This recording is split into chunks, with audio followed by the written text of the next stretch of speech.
Okay. In the blink of an eye, the at-one-ment happens.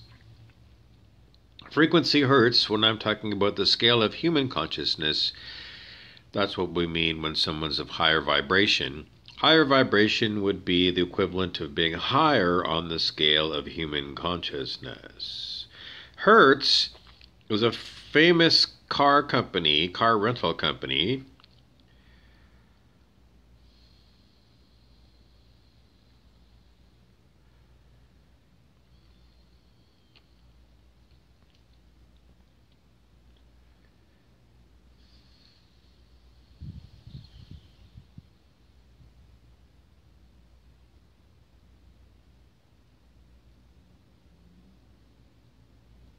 I had a really good pop. You know when you got like chronic muscle stiffness, neck stiffness? Maybe you've never had it. But every once in a while, I don't know, when you're doing your exercises or whatever to try and, you know, make it better, sometimes you get a strange pop. And it's not like, oh my god, I broke my back. It's like, no, it's like something popped into a better position than it was in before. And I had one of those earlier. I don't know, they come and go. I do like the summertime when I'm walking around. When there's a park and somebody's got a picnic table there, I like to go in the nice hot sun and stretch over the top of the picnic table and, throw my head and neck back right, over the end of the side of the picnic table. And if you go across the width of it, then you can get your head back, and then you can really stretch out your chest, and dangle your legs back at various angles, and you can really try and move your body around so you can try and stretch out your back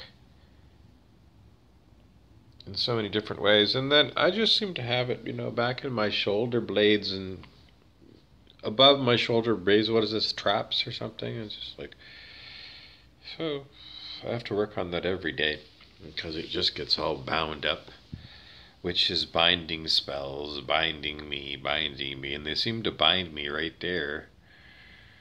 Implants. Have I got implants? Yes. People have put implants into this body. Just like Keanu Reeves had implants put into his body. It was like a strange electronic bug in the movie The Matrix. Why do I believe that? Because I feel odd things in this body. And it's very sore with this fibromyalgia that was turned on by remote control. Just in a blink of an eye, somebody flipped a switch.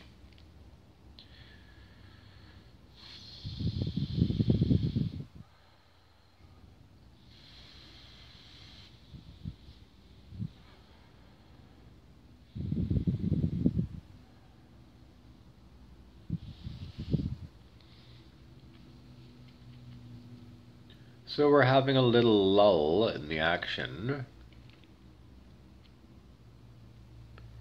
We've got quite a bit of head congestion today.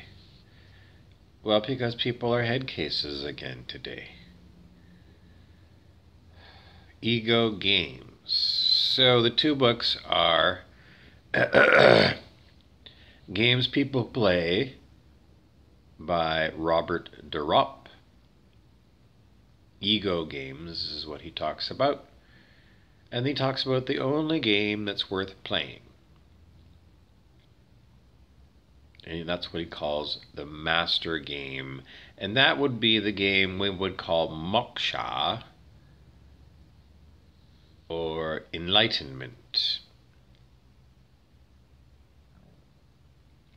Christ consciousness, higher consciousness, wisdom.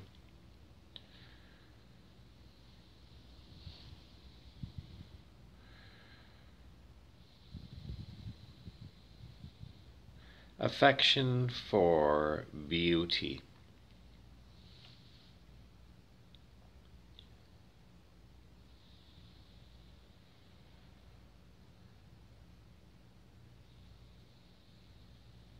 There's a book by Michael Gelb. I think it's Michael Gelb, Leonardo da Vinci.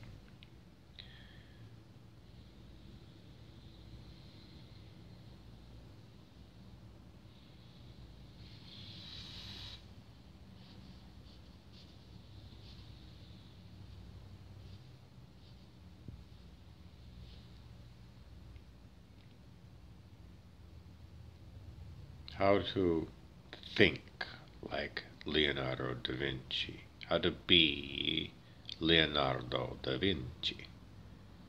Anyways, that's a interesting book that you can look at. What Color is Your Parachute is a book about career choices. Yes. So what's the foundation of this theory? That you need a mission.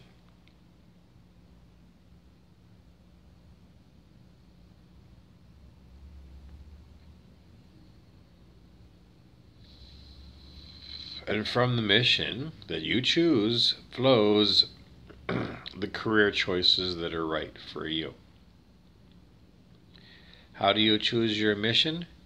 Well, he tries not to go too religious on you, but he does kind of try to want to get you in touch with the deepest parts of you, which are, in many ways, you when you're 8 years old, and you when you're 80 years old.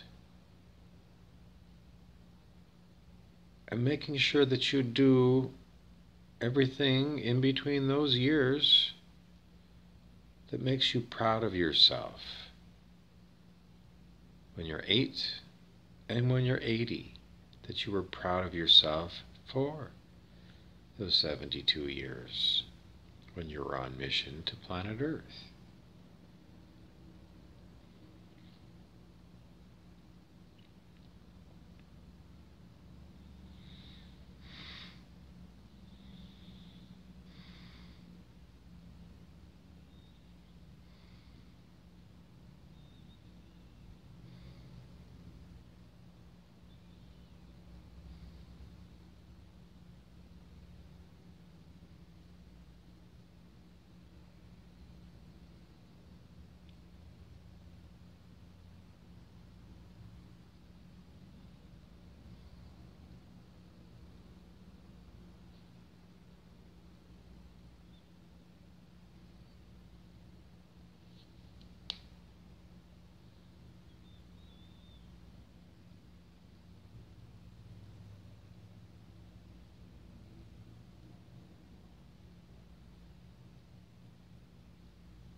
I like postcards of vintage motels.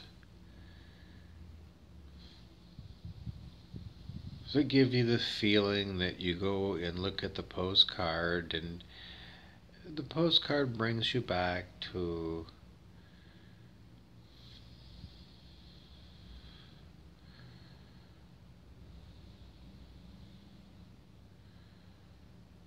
some time in the past?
I'm just daydreaming.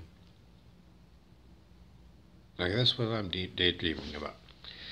Okay, so I've been thinking for some time about this property right across the street from where I'm staying. It's known as the Ramada Inn today. Long time name of that place is the Air Lane. Right across the street is the airport of Thunder Bay. And this Air Lane property is a huge piece of land, and it's an old-time building. Motel building, motor motel. You can drive into some of the rooms. It's like the best location. And from a business perspective, this place should be bulldozed. And something brand new should be put there.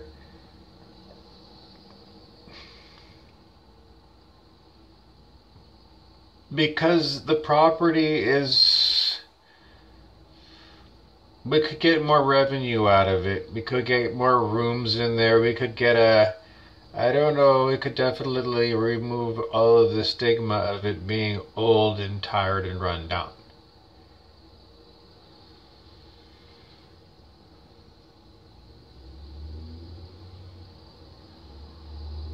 It was probably built 1958, I would guess.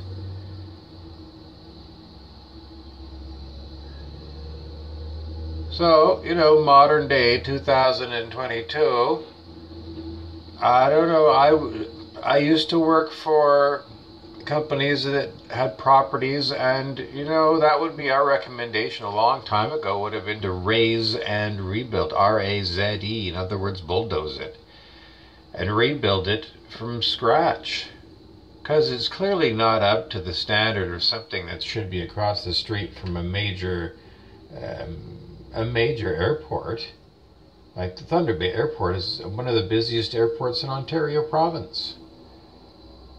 Very busy airport, and it services vast amounts of northern Ontario.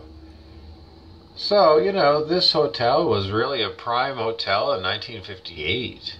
And even in the 1970s, it was considered a prime place, but now it's a dump.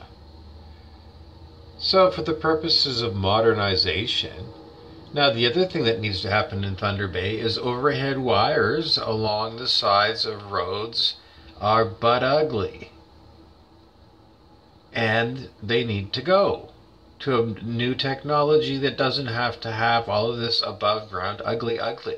And the streetlights are the shits in Thunder Bay because they are not designed to minimize sideways glare light, and they do nothing to help kids of all ages who want to look at the stars at nighttime, because these streetlights are very shitty ones.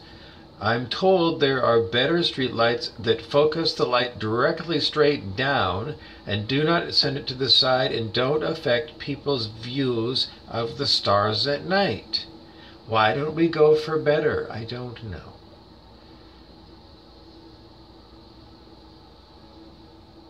Now, from the other side of the street of where we are right now, well, I could snap my fingers and nothing changed during the course of this video about, changing what's going to happen there.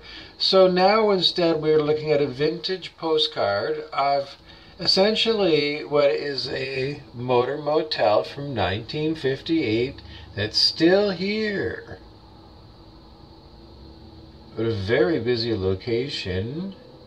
At the front, the red part is the bar. So it does have, a bar attached to this place. A lot of rooms. And a huge amount of space out in the back.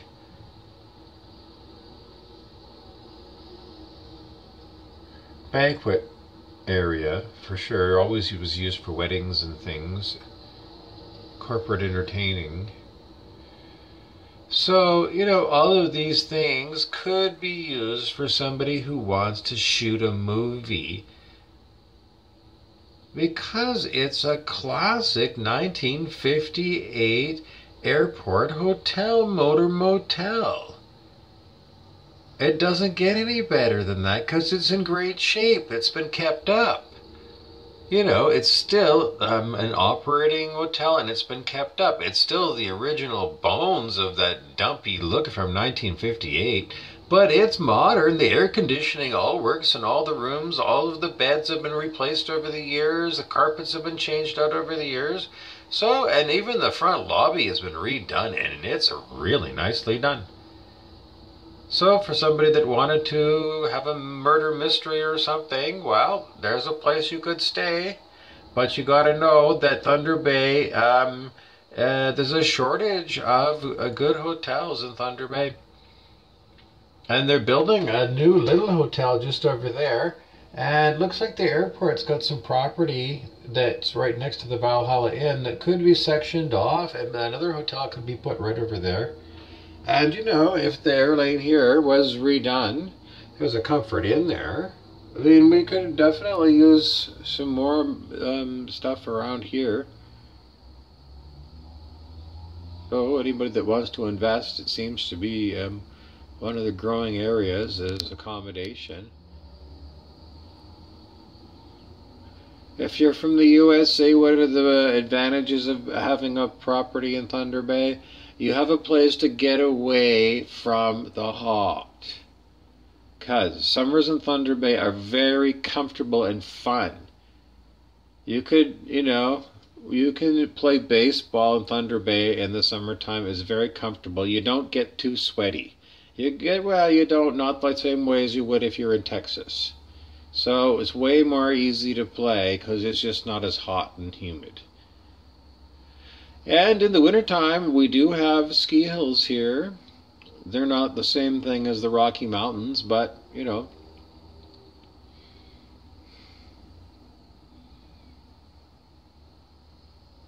There was always talk about developing these mountains into more skiing in and out of the chalet, and that was never developed.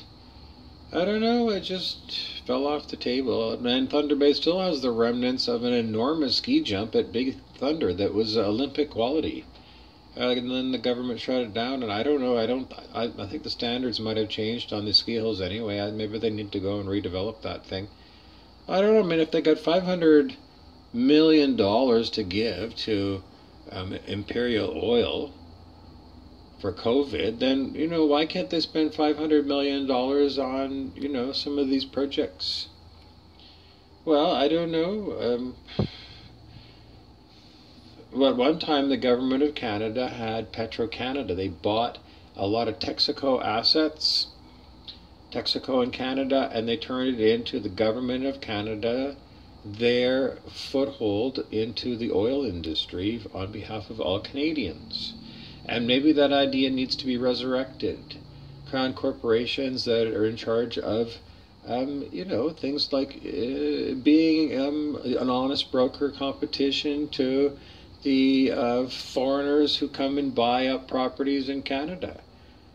Well, because then you'd have like somebody else besides, somebody from East India who owns all the properties and has got shitty standards.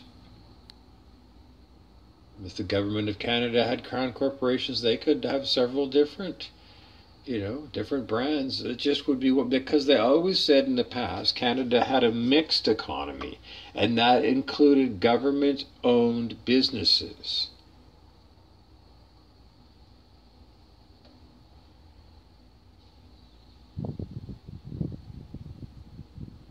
And those government-owned businesses are known as crown corporations. And it's a method of government policy.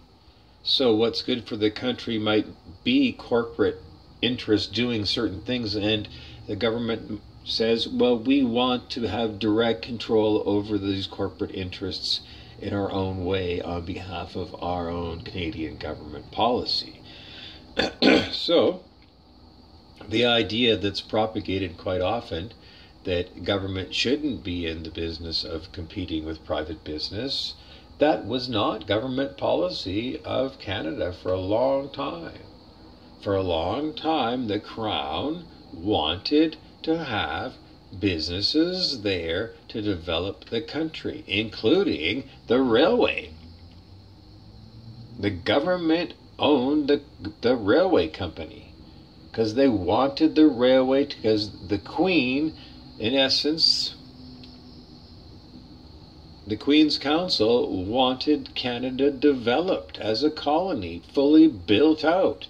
And they needed it done, and they wanted it done, and they could do it because they were a huge, huge country with huge resources, and the best format for organizing this building of the railway was the corporation, a business.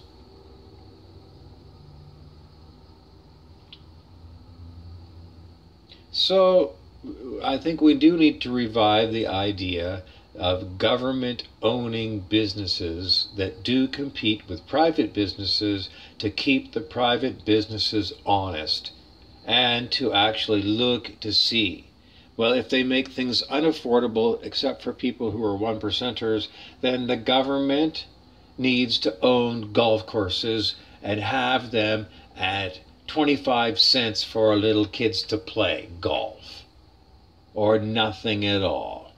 You're 7 years old, you could just show up there and you bring your 7-iron and your putter and your 3 golf balls, and then we're going to go play golf that way for free on, the public golf course. That's for kids of all ages, because then somebody who's 85 can go out and somebody who's 57 can go. Because everything's too fucking expensive and they don't pay enough in wages. So it's got to change. And this is just what I would consider a band-aid idea that will never be implemented, and even if it did, it's not enough to change things. But it's just giving you an idea of what could be done at the margins. And at the margins, this Air Lane Hotel could be used as a movie set, or for the movie of your own life, because this is a place where the psychic fair comes to town. The Air Lane Hotel is a paranormal hotel when the psychic fair is in town. Yes. What about when they're not in town? Is there a residual aura of the psychics? You tell me. Now, does this property look a lot more interesting now that we know that long decades and decades and decades, psychics have been staying at this particular place? I don't know, but if I was a betting man, I would say that's going to be a good chance that you're going to find something psychic, supernatural, paranormal at the currently called now the Ramada by Wyndham Hotel But, you know, in the vernacular in Thunder Bay, longtime residents are going to call that the Airlane Motor Hotel. Across from the Thunder Bay Airport, the highway right there is Highway 61. Well, I can help you out because that is Highway 61. And that intersection right there, where Highway 61 meets Arthur Street in Thunder Bay, is the end of Highway 61. Highway 61 goes from Thunder Bay, Ontario, Canada, south to New Orleans, Louisiana. So, that's it. That road goes to New Orleans, right there. That's the famous road, the musical album by American singer-songwriter Bob Dylan, Highway 61 Revisited. And that is Highway 61 Revisited right there. And across Highway 61 Revisited is the Thunder Bay Airport.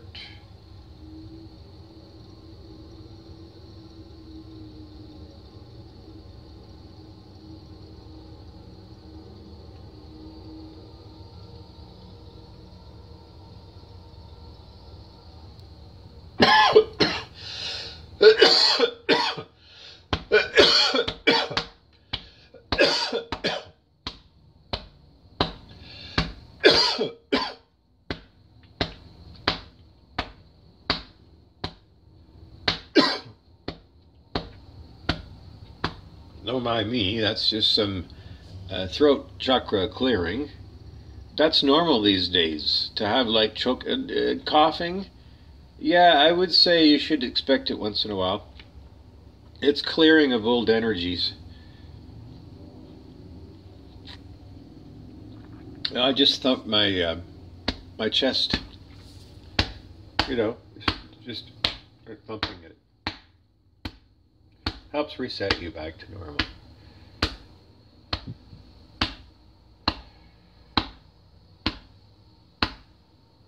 Now, the other thing you can do with these old 1958 motor motels is you can just let your imagination run wild. Just imagine, you know, over the years in the 1950s who might have stayed there, in the 1960s who might have stayed there, what music was playing in the 1950s, what music was playing in the ballroom in the 1970s.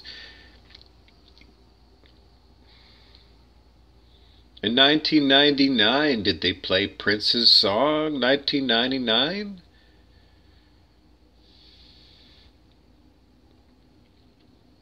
There's a lot of years of people coming and going and staying in those rooms. They say, you know, if those walls could talk, what would they could tell you about world history? People coming and going from all over the world staying in this place. People going in there and having a drink in that bar. Planes go up and planes go down. The song is Orly, about an airport in France by the Guess Who are one major city over from Thunder Bay, Winnipeg, Manitoba. I mean, if you're going to go west and you're going to take a plane ride going west to the next major city going west, it's Winnipeg, Manitoba. And the Guess Who wrote that song about that airport in France, Orly. Planes go up, planes go down. Orly, it sounds a lot better if you hear them sing it. It's a super good song. Now, this thing that just appeared in the background beyond the fog is Mount McKay. And it's a strange story about Mount McKay, about how it came to be geologically, because Doug Chapman, my geography teacher,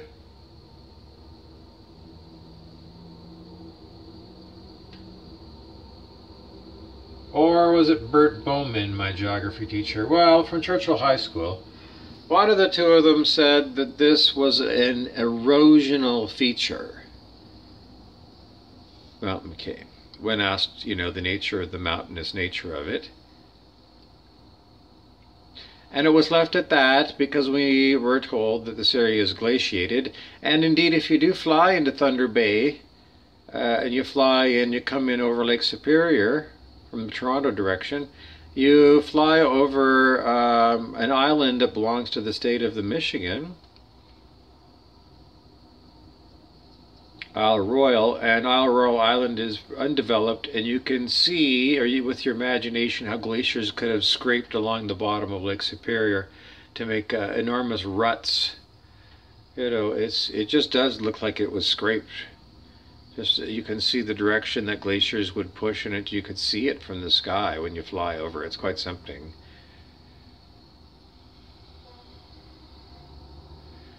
But Mount McKay as an erosional feature, we've looked at it and looked at it and looked at it, and it's a befuddlement. This area is known as Canadian Shield, and book learning from the government school is that it's ancient rock, among the very oldest rock that's on North America.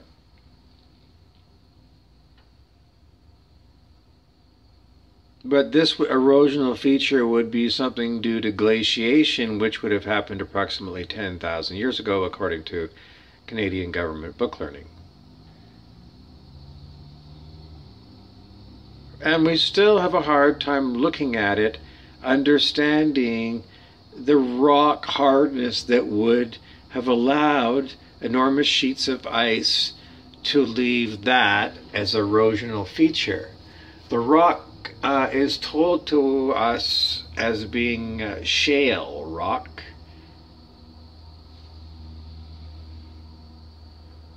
which is, you know, a form of sandstone, and that would imply that that had been an enormous deposit of sand, and that would have been from alluvial Lake Agassiz in Manitoba after the melting of the great ice shelves. Ice shelves is incorrect. Glaciers, let's call them instead.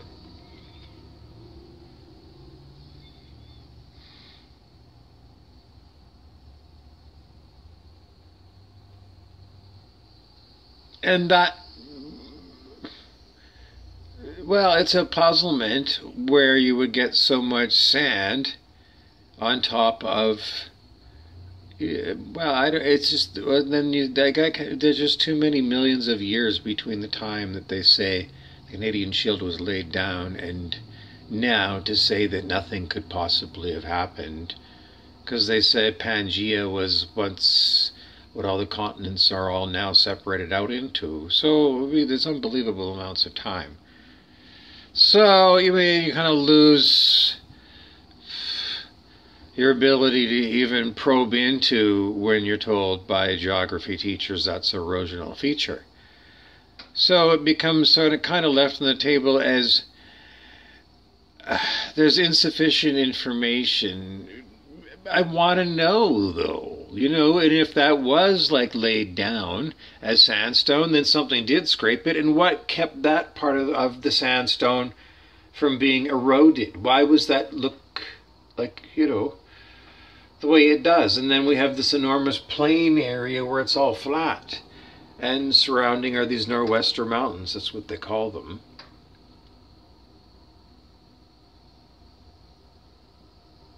Because the other theory on the table is outlandish. And that is that these are the stumps of enormous trees. Think Jack and the Beanstalk. Think that thing there is the stump of Jack's beanstalk that went up to another realm. And then we'll link in another strange story that everyone's heard, the Anunnaki. Ancient Sumeria, founded by the Anunnaki who came to Earth to get the gold, to mine gold, and they created a slave race, humans, to do the mining.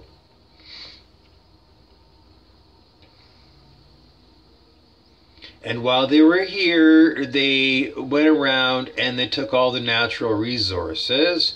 And what they did is with their enormous machines, they snipped off Jack and the Beanstalk. And that beanstalk vine was clipped. And modern day, you see miniature versions of those clippers. If you go into a Forest Products website, somebody who supplies timber companies with machinery for clipping trees that are grown on tree farms, it just comes along and it just clips it. It's like you've got a garden clipper for clipping, small branches off your trees. An enormous one to clip Jack's beanstalk. And this is not the only one. Mount McKay is not the only one that looks like this. There's other ones around Thunder Bay, the Welcome Pie Island. They all look like this, like they could be stumps of an enormous beanstalk. And then what's left then is fossilized stump. Could that resemble shale? I don't know. People are investigating this because Devil's Tower, Wyoming is the same style of thing as Mount McKay. And that was the famous setting for Close Encounters of the Third Kind movie, 1977, Richard Dreyfuss. So there's a Facebook group where people who are curious about Devil's Tower, Wyoming, and places, because it's all around the world, and then people have gone and taken, a wood stump where the tree had been cut and it had been weathered out in the bush for 10 years, and they look at that, they filmed that, and then they put it up next to, an aircraft picture taken of something like Mount McKay, and they compare, do they kind of look the same? And lo and behold, they do look similar. Mount McKay does look similar to an aged tree stump. Yes. So on Facebook, somewhere there's a link. I'll see if I can find the link for you. Put it underneath here, where you can learn more about the crazy idea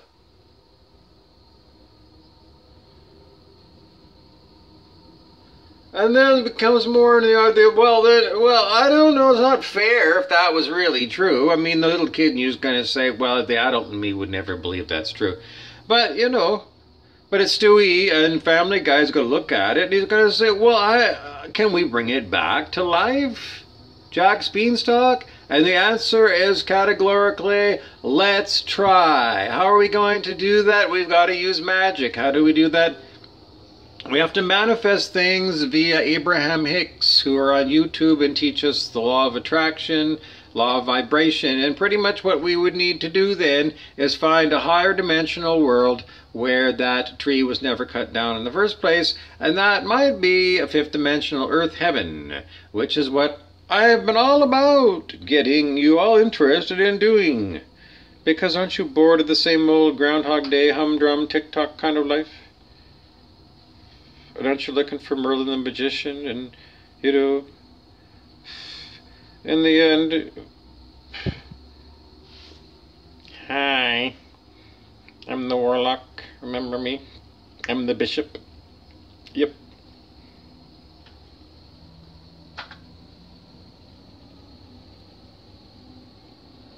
This is Mrs. Pink. Do you remember the movie Johnny Blaze? Mrs. Pink, Johnny Blaze. So they fight? No. They're on the same team?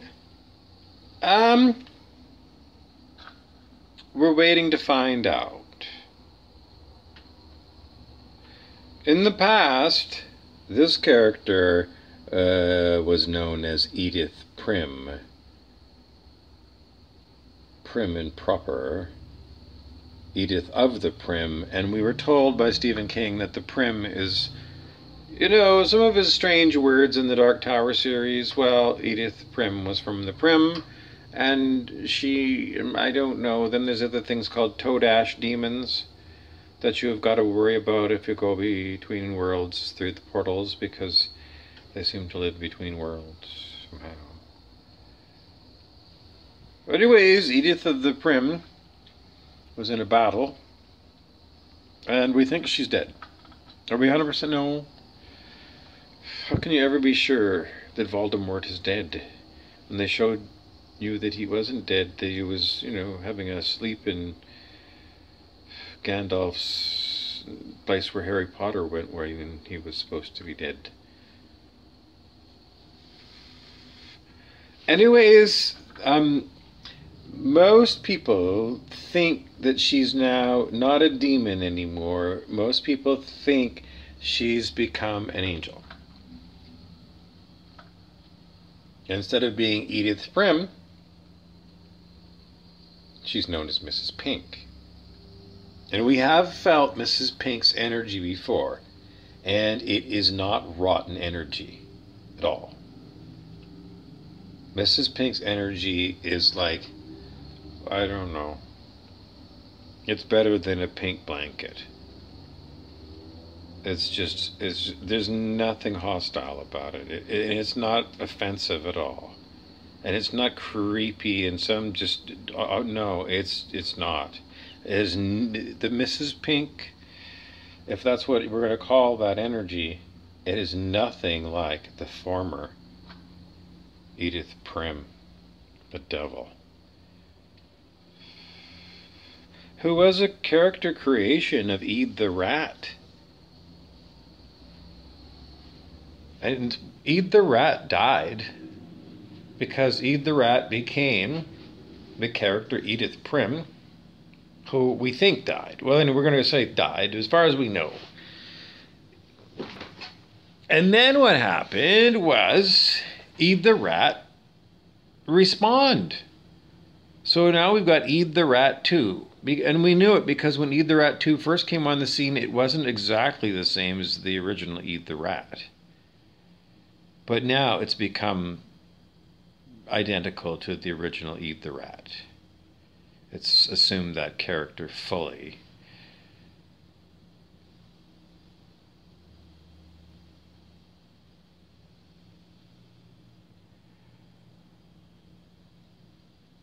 Everyone wants to know about walk-ins and things. Well, I think so. I think different spirits can come in and play different parts in people's lives.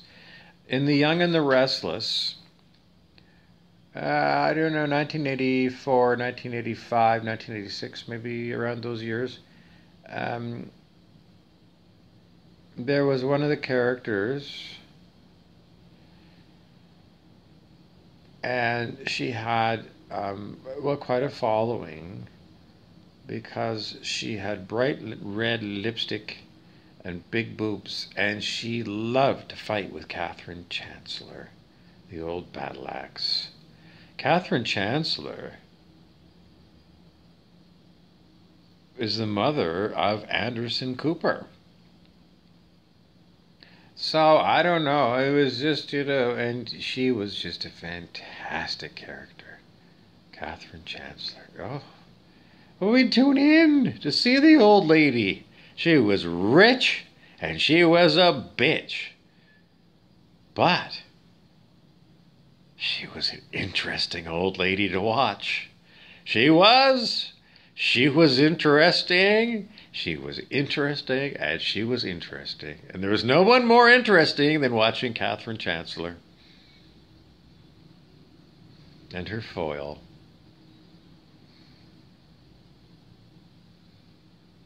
Anyways, that one, Catherine Chancellor, had to play with a new actress because whoever the first one was with the red lipstick and the big boobs, she was out the door, and then the new one came in, Jess Walton. And she became Jill Abbott.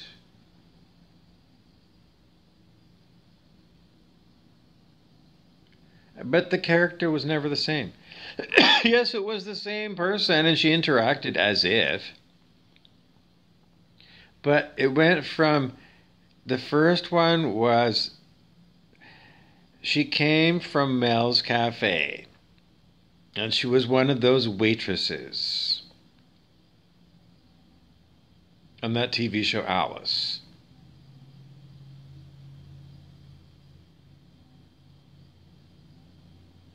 And then she got rich. And that was her. But the new one didn't have trailer trash attached to her. No. So the character changed, yes. And it's just, I guess, like, you know, the Don Adams version of Get Smart and the Steve Carell version.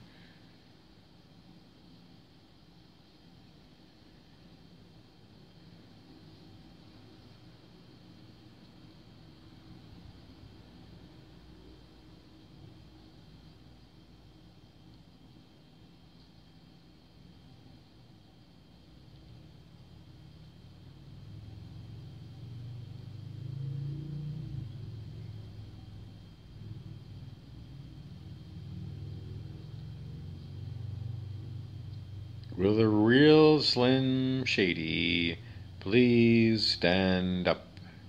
Implies that many people can play Slim Shady.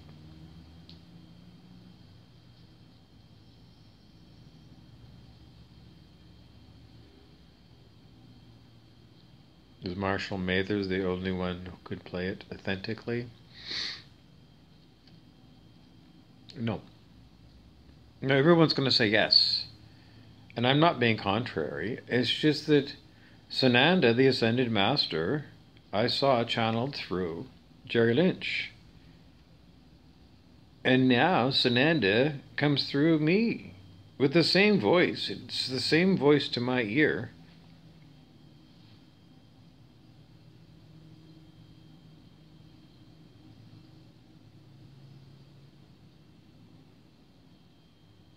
I don't know, it gets very confusing, but it does. I can't possibly tell you because I'm being under attack now by Brett Beeson the Devil. I can't help you out. I don't know, I'm so bored with this stupid idea somehow that I gotta be attacked on every fucking video forever and ever and ever to prove that I'm not under permanent demonic attack until all the fuck. I can't help you out. I'm so sick of this fucking game. I continue to walk around town with, you know, my thumb down. Thumbs down on this fucking bullshit. This fucking bullshit, me being permanently attacked. Thumbs down on this fucking shitty civilization that does not celebrate architecture. It's the most fucking butt ugly fucking garbage dump driving around Thunder Bay. The strip malls and all that fucking ugly and all this old shit.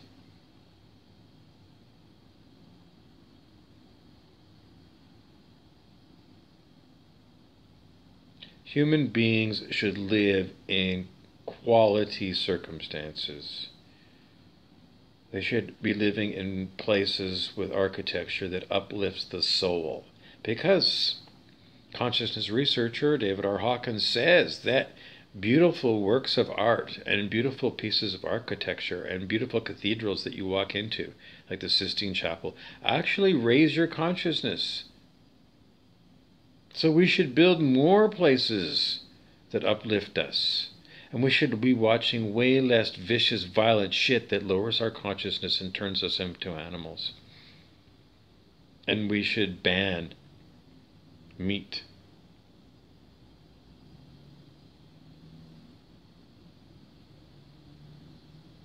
And we should monitor everyone's brainwaves to see who's vicious and violent and who secretly plans on getting meat even after it's banned.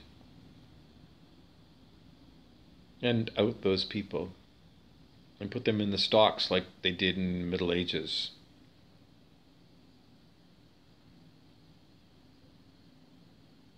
Tar and feather them, like they said they did in those olden days. Make people wander around naked with tar and feathers. The people know exactly who the fuck they are and humiliate the fuck out of them.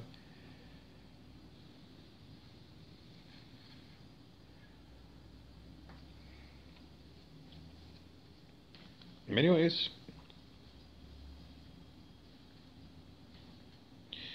there's nothing else I can tell you, because in today's world, I'm the one that's being beaten up, and the devil is not being beaten up at all.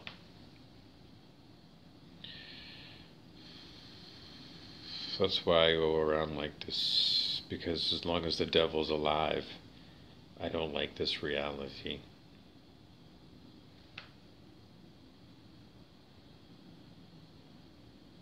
I don't like being pushed around by remote control. So, that's why I tell everybody this has anything to do with anything to do with anything to do with anything to do with keeping things the way they are. Fuck you.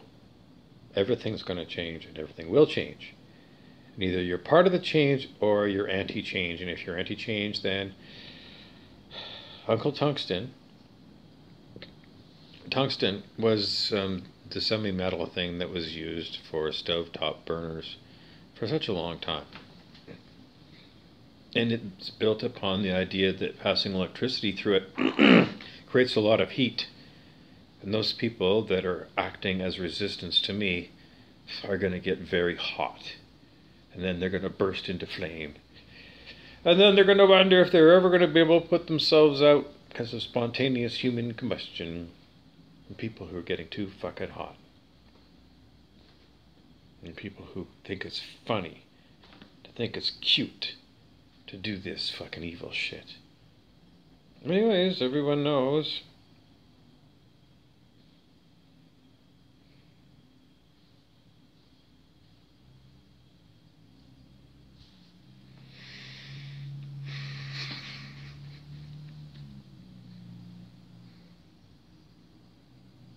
The people who want to be known as the people who are the terrorists about me right now are calling themselves, I can't help you out, because they don't want to talk about how many times I've tried to get them to talk about how many names that they want to use behind the organization name that can't help you out because they've been doing this for 500 years, and the most likely the people that are continuing to come through most likely don't, and whatever they can't continue, they're really getting really stupid right now.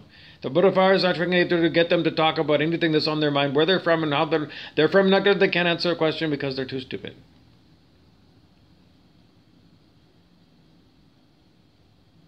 They're known as archons, reptilians, snakes, fuckfaces, devils. And, that's what we're still doing is we need more consciousness for this problem. Somebody might say, because it is to be dissolved by more consciousness. So if you wanted to help me out by getting rid of all this fucking horrible fucking Wetiko disease it's called, Paul Levy has a book called Wetiko. And that's what this could be.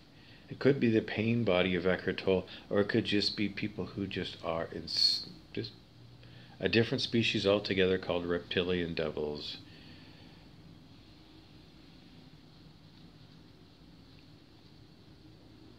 Anyways, they are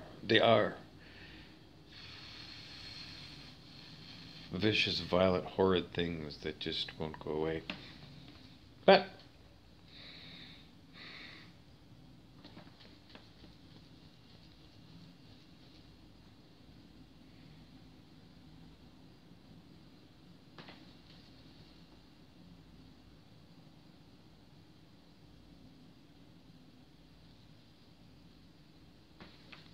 this is spiritual warfare. This is me being quiet. This is vicious, violent shit things attacking me by remote control. This is spiritual warfare. What am I doing? Well, you see me talking, and I told you in another video that I do a lot of walking and cleaning ley lines. And just staying alive is a lot of work. It's a full-time job to stay alive when I'm under demonic attack all the time. And even walking around is incredibly taxing and tiring for this old guy. And some days just going to Walmart to get something to eat is an enormous undertaking. I come back and I'm exhausted because it's physically exhausting to have this going on all the time and be mentally hijacked and horrible energies. Yesterday, or was it the day before? I was so tired. Exhausting. They just drain you. Energy vampires. They just vamp the energy right out of you. You feel like you're dying. It's a horrid thing.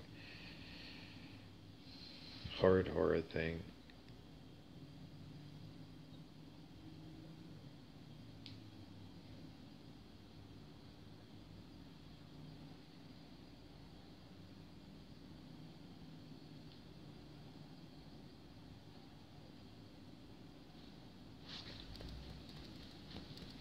I've got to use physical force of my own muscles to stop this arm from flailing around. So I do get exercise from it. That would be, Sananda would always say, even in the worst of times, the best of times, look for the silver lining. And the one silver lining about this is that it's isokinetic exercise because, they hit this arm so hard that they want to go and break my arm.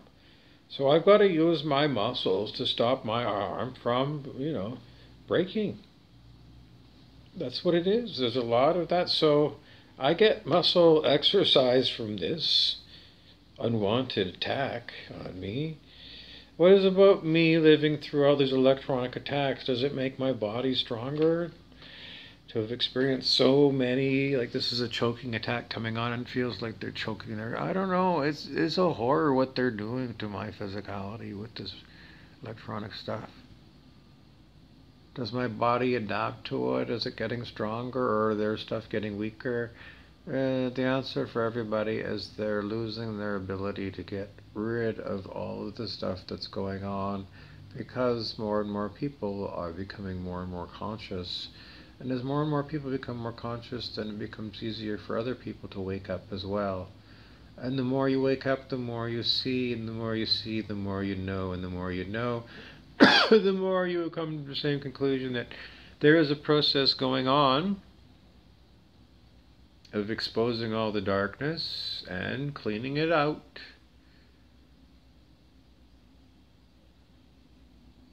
And people that are of the darkness are always encouraged to get ahead of the curve, and instead of waiting for you to be exposed, expose yourself so that you can go and rehabilitate yourself right away, and then you can come back possibly at another time and see if there's going to be anybody who's at the door that says that they're ready to help you out, because I'm always going to tell you I'm not going to help you out. Whatever you've done karmically, you're going to have to undo. Anyway, and somebody's earlier idea was to dump all their horrible karma on me. So fuck off on that idea again.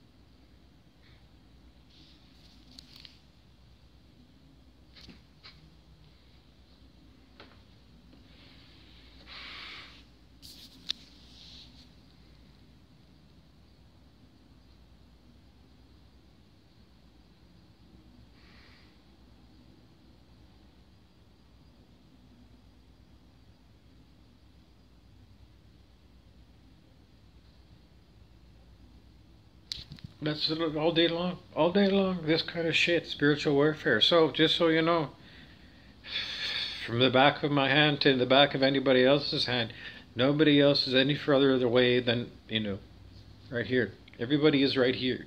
So these evil fucking things are in you the same way that they're in the field of me.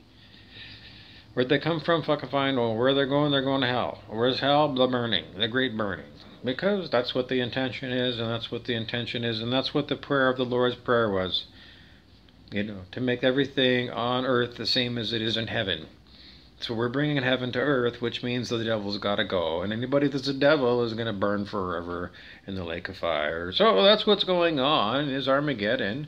And anybody who is a devil is naturally just coming up and being exposed. And we do expect the great fall of so many horrible people. Or they might be like, the story of Edith Prim, where they die and possibly wake up in the blink of an eye And they've transformed from the devil into something that doesn't talk anymore. And Mrs. Pink doesn't speak.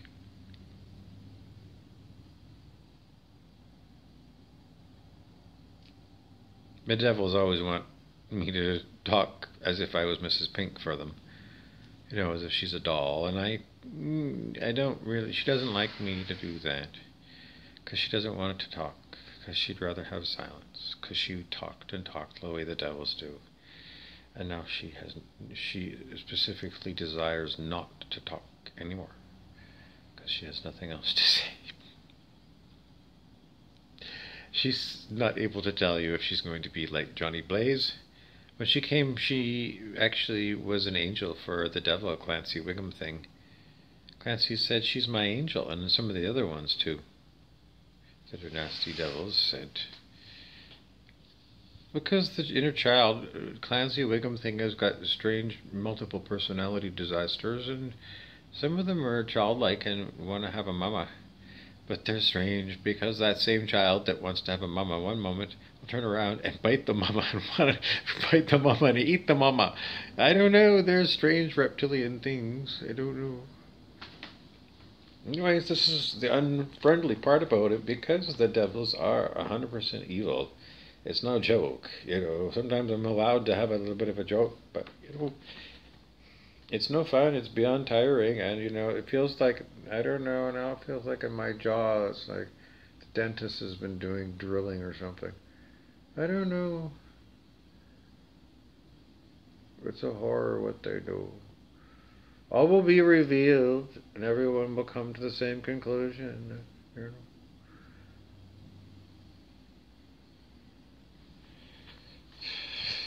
Whatever is revealed is going to be. I'm too tired to get excited. I'm too tired to get excited about revelations about anything to do with people. I'm too exhausted. I don't give a flying fuck if my mother turns out to be a duck. I don't. I really don't care. I'm so tired. It's irrelevant and stupid. I call it blue pill banter, because people that took the blue pill and the Matrix went back to sleep. And blue pill people talk about the weather, and you know, they talk about the NFL football pool that they're in, and they talk about, you know,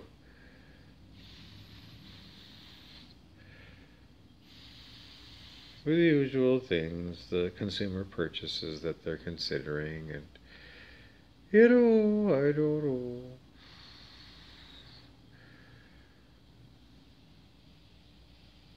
Anyways, people waste their time instead of working on themselves, and that's what happens is people watch too many horrible, vicious, violent movies, and the next thing you know that they're entrained in the energy field of evil, 150, and then they're stuck. And they can't get out of the field of 150. They're stuck there, like glue. Permanently Hannibal Lecter. Permanently Charles Manson. And then what do we do with these people? Well,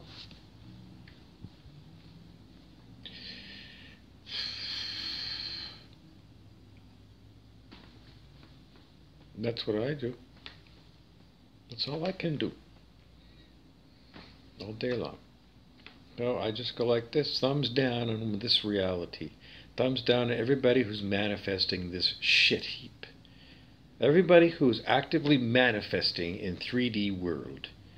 Fuck you, assholes. Everybody. I don't care what the hell you're manifesting. If you're manifesting anything in this 3D world, fuck you, you fucking devil. Burn forever in the lake of fucking fire.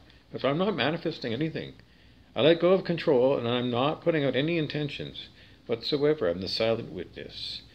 So whatever's going on, as being consciousness itself is commentating on it for you, and consciousness is letting you know that, you know, Bob has let go of control, is not controlling outcomes, and this is just the horror of other people's manifestations that he still has to be here because we don't know. Consciousness itself says there's not enough consciousness here to fully explain this phenomenon of horrible, other than the basic phenomenon that people know. Evil intentions are happening because evil is everywhere, And that's what we're trying to figure out. Is it active new evil that people are putting out, or is it old releases of old energies because of Earth ascension and us coming out of hell? Because it could be both. So we're asking you, please, raise your own consciousness to peace. 600.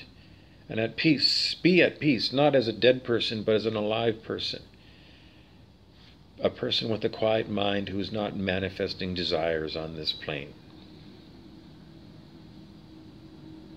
That's the difference.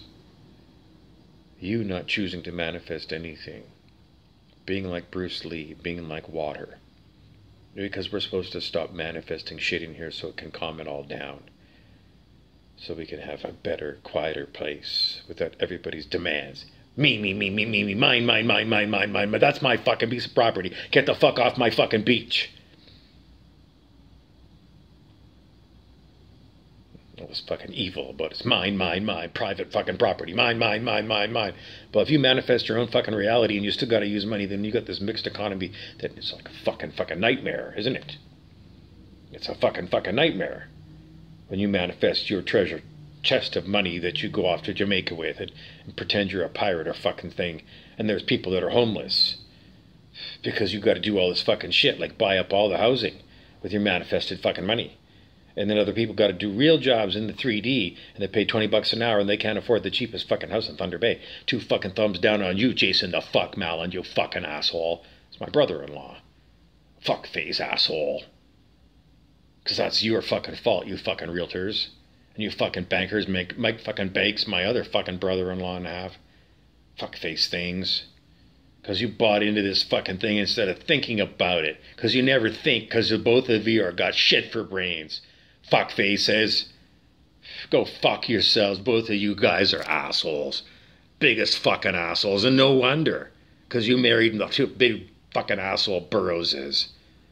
Fucking asshole Barbie and fucking asshole Kathy. Fucking 2 twats. Ditzes. Dits. And you married them, so fuck off, both of you. Fuck face things. Because the boot I told Kathy. I told the devils not to interfere with me, and I can't get through to you. Stop, and you won't stop, so fuck you all. Fuck you all, packy, fuck-face things. You will wish that you hadn't made me suffer so much, because we will. I can't help you out. I told you about the Buddhist. Right living. You need to Google Buddhism, right living, and then go and try and figure out why being in the real estate industry or the banking industry is not right living. Ergo, it's bad fucking karma on you, fuckfaces. Horrible. And your investor class, horrible karma. Horrible beyond belief. Because the same people who want all this passive income. Oh, fuck off, Packy poo on you. I can't help you out. I'm sorry, your own people are blocking the information from you because you got such bad karma. Anyways, you'll have to go and figure it all out yourself. I gave you what the problem is, Jason Mallon. You're in a business, and the old business you were in, hockey, that's meritorious, because it's uplifting to the people. It's building good spirits. Team play. And with the referees playing the game, then it does say that there is law enforcement. And, generous grace, you don't get penalties if you're, a smart player. Somebody who doesn't react with reptilian amygdala, reptilian mind, that immediately throws a punch instead of saying, well, I don't want to take a punch and get into something right here. I don't know, or I'm going to take a punch and and not get them back later because I'm going to get that guy to draw a penalty and we're going to get a goal.